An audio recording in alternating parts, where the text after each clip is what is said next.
Hello, welcome. I'm Rene Valentina, and this is Musing Interruptus. Listen to Musing Interruptus if you like stories and learning idiomatic phrases in different contexts. You can read along. Just click on Continue Reading in the description to open a Google Doc with the transcription of this episode. The idiomatic expressions are in italics. Try to get the meaning from the context and then look them up to see if you were right. If you like it, subscribe, follow, and share, but more importantly, continue the conversation. Drop a comment with your answer to today's questions. Inquiring minds want to know. Why do it?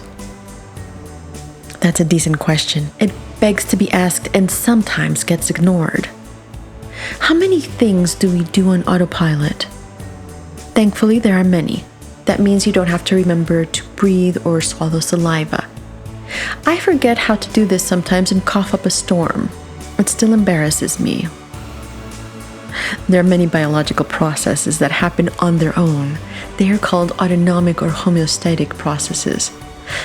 I'm glad because recently I realized that I get more distracted than I used to. I leave little unfinished surprises around the house. A laundry basket with folded clothing that is half put away. Last Sunday, I uploaded an episode of Musing Interruptus to YouTube and then left the one on Spotify as a draft. How odd.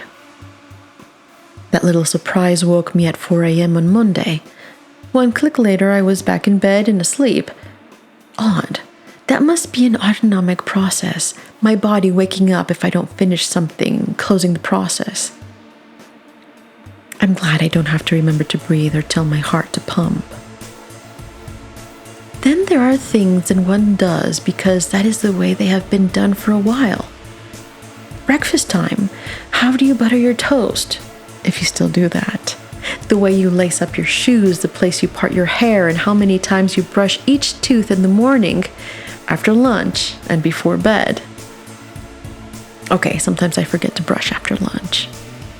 Have you noticed the way you towel yourself off after you take a shower?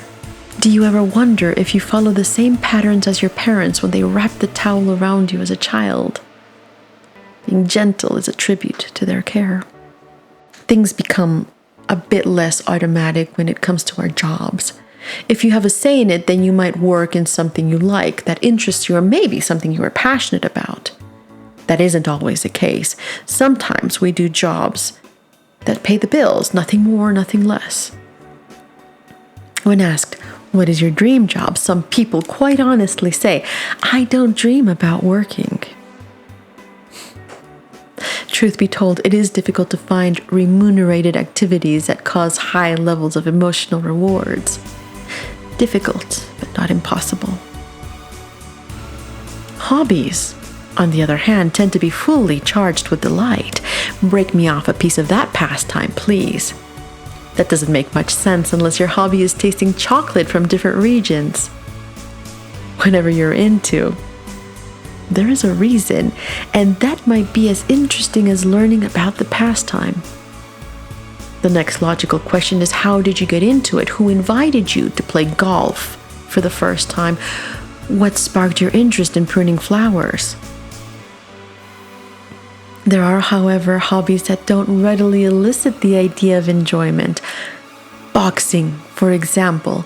If you go up against a punching bag, I get that you blow off steam and, get a good workout. However, when you go up against another person, they might punch you in the nose and knock you out. I've never been punched in the nose or anywhere. Scratch that. I did get a righteous punch in my arm once, more than 20 years ago, and it still hurts whenever I think of it. I've gotten my share of volleyballs to the nose, and no siree Bob, I did not like getting my face smacked with a ball, nor did I appreciate the blood pooling in my nose. Putting myself in a situation where getting whacked in the face is a risk, is no sport for me. For that matter, I wonder about any hobby that implies physical pain or mental anguish. That said, I can see the appeal of a decent fight and winning fair and square. The path to being good and even great at something is long, like any activity you decide to learn and become an expert at. I was watching a movie about deep-sea divers who compete to see who can go down the deepest and hold their breath the longest without dying. I wonder about the appeal of flirting with death, the ultimate dance partner. We all get screwed by death in the end. I didn't watch the end of the movie. The suspense was killing me. That's another thing.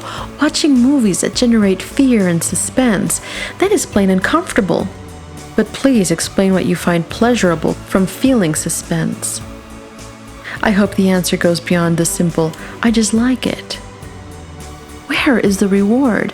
No matter how many scary movies I've watched, and I've watched some mostly because of peer pressure masked by a democratic process within my group of friends, I have yet to feel the reward from feeling stress and wondering if I am invoking the paranormal into my life. Also, I'm jumpy and my involuntary screams are not sweet little yips, but more high-pitched shrieks, survival shrieks. I'm more of a homebody. I like painting, reading, listening to music, writing, a lot of music. And although the quantities differ greatly from when I was a child, I am very passionate about eating chocolate. And I'll tell you why I'm in it. I'm in it for the sugar and the dopamine. Thank you for listening. The background music is by Moby Gratis. The mix and master were done by Jesus Ario, my sound partner. What is your hobby? Why are you in it? Does it hurt? I'm listening.